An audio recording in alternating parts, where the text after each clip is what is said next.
Everyone, welcome to my YouTube channel. तो guys, कुछ दिन पहले हमारे घर में बेबी आया था और आज उसका 10 डेज कंप्लीट हुआ है। माशाल्लाह भाभी पहले से बेहतर हो गए हैं। तो घर वालों ने सोचा कि अकीका सेरेमनी लेट ना करके जल्दी किया जाए। तो गाइस, सुबह सुबह उठने के बाद ही मैंने देखा कि पापा ने बकरी बाजार से बकरी 2 लेके आ गए थे। मैं जीव जंतु देखकर उसको लाड प्यार ना करूँ, ऐसा हो सकता है क्या? तो मैं जल्दी जल्दी चले गई उन दोनों को चारा खिलाने के लिए, पर एक खा रहा था और दूसरा नहीं खा रहा था, पता नहीं क्यों। और गाइस देखो, मेरे पीछे पीछे लियो भी आ गया है और इसको मैंने बकरी के ऊपर रखा तो वो भाग गया है डर के मारे। फिर मैं उनके पास ही चारा रख कर चले गई थी रेडी होने के लिए, क्योंकि मुझे बाजार जाना है, दीदी को कुछ सामान लेना है और मुझे पार्लर में जाना है फेशियल करने और थ्रेडिंग करने। तो बाजार पहुंचने के बाद मम्मी ने फोन करके बोला है कि उनके लिए एक दुपट्टा लेना है। दीदी यहाँ पर दुपट्टा लेने के बाद बाकी भी सामान ले लिया था, उसका मैंने क्लिप लेना भूल गई थी। तो बाकी सामान लेके मैं चली गई थी पार्लर जाने के बाद मैंने पहले थ्रेडिंग किया, फिर फेशियल किया है, फिर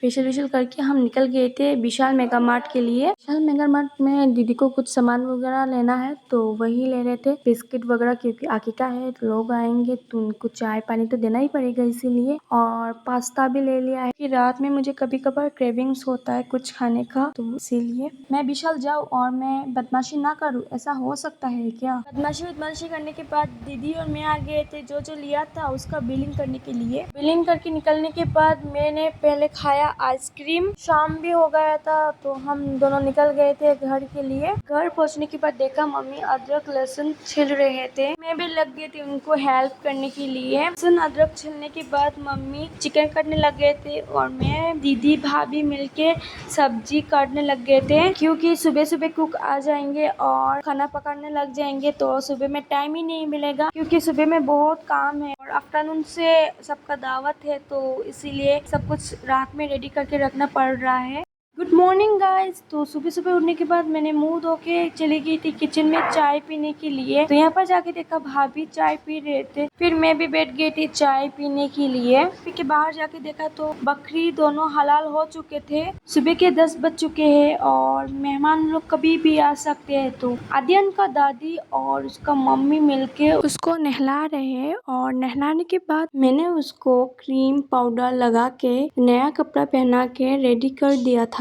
फिर मैं चली गई थी जहाँ पर खाना पकाना हो रहा है, यहाँ पर देखने के लिए खाना रेडी हो गया है या नहीं। तो अभी बहुत सारा खाना बनाना बाकी है, अभी सिर्फ मटन हो रहा है। खाना पीना देखकर आने के बाद मैंने सोचा कि मेहमान आने से पहले अपने कैट को अच्छे से खिला ही देती हूँ, वरना बाद में टाइम नहीं मिलेगा उनको खाना पीना देने का। उनको खाना पीना देके मैंने सोचा कि आयरन कर देती हूँ सबका कपड़ा, क्योंकि सब अपने कामों में बिजी है। यहाँ पर सबका कपड़ा मैंने आयरन करके रख दिया है। मैंने फेस पैक भी लगाया था और वो धो के अभी मैं आइस फेशियल कर रही हूँ अपने फेस को ठंड रखने के लिए। आइस फेशियल करने के बाद मैं चली गई थी नहाने और नहा के आने के बाद भाभी ने बोला कि आप आद्यन के पास बैठो, मुझे नहाने जाना है। फिर मैंने भाभी को बोला मुझे जोरों की भूख लगा है, तो भाभी ने बोला ठीक है आप आद्यन के सामने रहो, मैं खाना लेके आती हूँ। फिर भाभी ने मुझे खाना दिया और मैं आद्यन के सामने बैठ के खाना खाने लग गई थी। मैंने सिर्फ खाना खत्म किया और मेहमान लोग भी आ गए थे, फिर दीदी लग गई सबको स्वीट सर्व करने में। आद्यन का नानी भी आ गए थे और कुछ रिश्तेदार भाभी के जिनको हमने इनवाइट किया था वो भी आ गए। और गाइस देखो, आद्यन का गिफ्ट ने मेरा रूम का हालत किया